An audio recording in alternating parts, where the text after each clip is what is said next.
Hey guys, what's up? It's been a while since I've made a video on anything. I think the last album collection video I made was towards the beginning of the year, I think. And since then I've gotten a lot of records because my motto right now is, when you're sad, buy vinyl. And it will usually make you feel better because then you can go home and listen to it and just be in awe of the amazingness. But I got a lot here to show you guys. This type of video too, I'm also going to get a little bit more up close and personal with you guys with the camera and stuff on the colored variants on these, just so you can really see the actual detail in the variant itself and the pressing.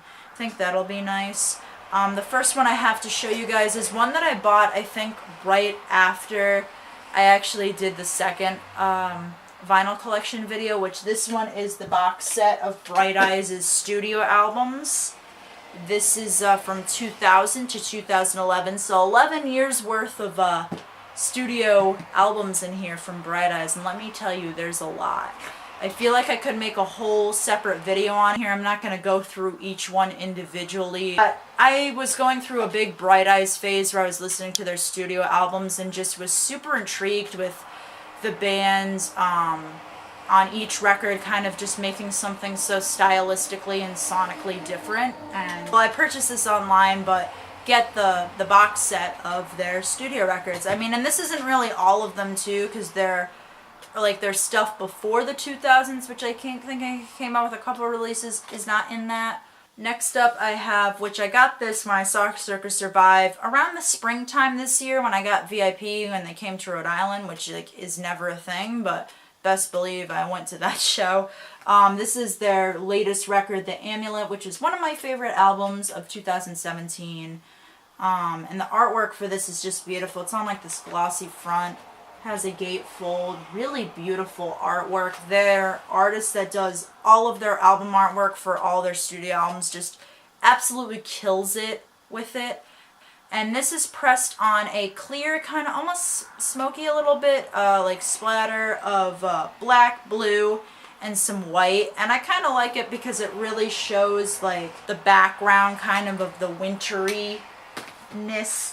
And then at that same show, I also got the 10-year anniversary of Circa Survive's On Letting Go. My favorite Circa record. So many good songs on this. This comes with 3 LPs and 3 different variants. I don't know how limited this is. I know they were selling it online, but I didn't expect them to have it at the merch table. And this just has pretty like little gatefold opening to it. Really nice like watercolor stuff. Like, I love this record so much, and I feel like if you're a really big fan of this record and just like Circa in general, it's definitely necessary to get. Next I have Under Oath's Erase Me, which is definitely one of the better hard rock albums that in my opinion, that has come out in 2018 of this year. Just a lot of stuff doesn't feel up to par, and this may not be my favorite Under Oath record, but I do like it a lot. I got this at their show for their No Fix tour that was around springtime. This is pressed on a clear black splatter. Definitely fits kind of the mood, at least of the sleeve and everything. Sounds really good when you play it. Super good record. Next I have, which I got this at Warped Tour at the Every Time I Die tent. And it is Every Time I Die's album, Low Teens. This is their most recent one. This is only pressed on standard black. That's all they had. Gatefold just has lyrics in their songs. And this is definitely one of my favorite Every Time I Die albums. When I was like listening to their music, I just noticed how a lot of my favorites or more of my standout tracks were actually from their new record. And not that their old stuff's not any good, but definitely lucky to have that on vinyl. Next I have a Florence and the Machine record. This is her first album, Lungs, and this is what got me to know more about Florence and the Machine. It has that big single, Dog Days Are Over. Also Kiss with a Fist, which is one of my favorite songs that was featured in Jennifer's Body, if anybody remembers that movie. And really beautiful like gatefold artwork of Florence. I like how like delicate looking it is. And this is pressed on standard black. This was on sale and I kind of just got this on a whim at Newbury Comics. And while I was also there, I got Fleetwood Mac's Rumors. I have an older pressing of their self-titled record, which I got at a record store, but this is like a newer pressing. I don't think it's like a anything too fancy, but this obviously is the album that put Fleetwood Mac on the map.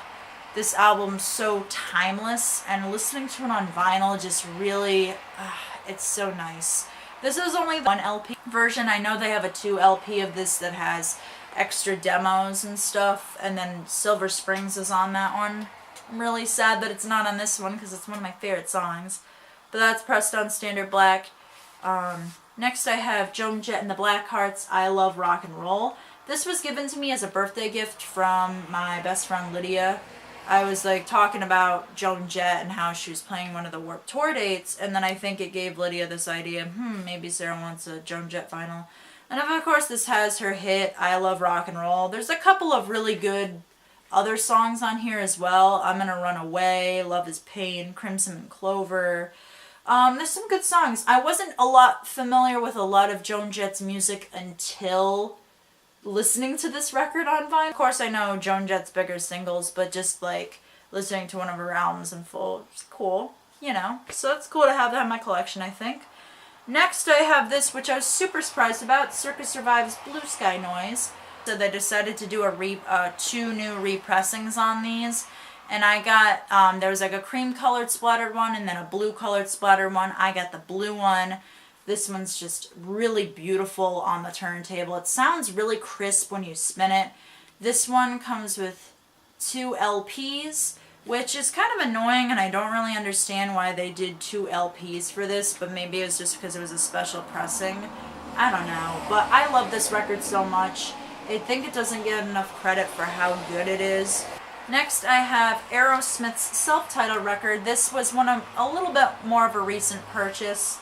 First Aerosmith vinyl in my collection. Very happy to own this. Has a lot of killer songs. This is the first Aerosmith record, so it's got Dream On, their huge hit, Mamakin, of course, Make It, One Way Street, Moving Out, Walking the Dog. There's just, all the songs on this are good. They're all golden. And this is on 180 gram vinyl. Sounds so good to listen to this on vinyl, like hands down an experience.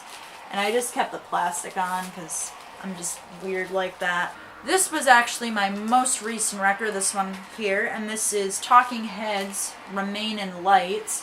I've been getting into the Talking Heads recently, and I think it's mostly because, like, Paramore's inspiration of After Laughter, their most recent album, they were influenced a lot by the Talking Heads, like especially like Hayley Williams and stuff as well, like always talking about the Talking Heads like on her social media just constantly. And I know a few songs. I was more familiar with Psycho Killer, but just like listened to a little bit of their discography here and there, and they got some really great songs, and I think they put like alternative music on the map with something different, and there's just no band like that sounds like them at all, in my opinion. And this album has some really great songs. Once in a Lifetime, Cross-Eyed and Painless, Born Under Punches, Listening Wins. So many good songs on this. I haven't played this one yet. I know it's on 180 gram vinyl, but hopefully I'll get to play it soon. And that was all of the vinyl that I've gotten since the last one. So this is like part 3 now, I think, to this little vinyl collection thing that's going on. I recently got an electric guitar for my birthday, so I'll be messing around with that, maybe doing some covers on that very soon. Hopefully if I get the time too, I'd love to do album reviews, but it's just, I just don't have enough time for them anymore, which is why I haven't been doing them enough. So as usual, guys, stay tuned for more videos, stay brutal, and see ya guys later.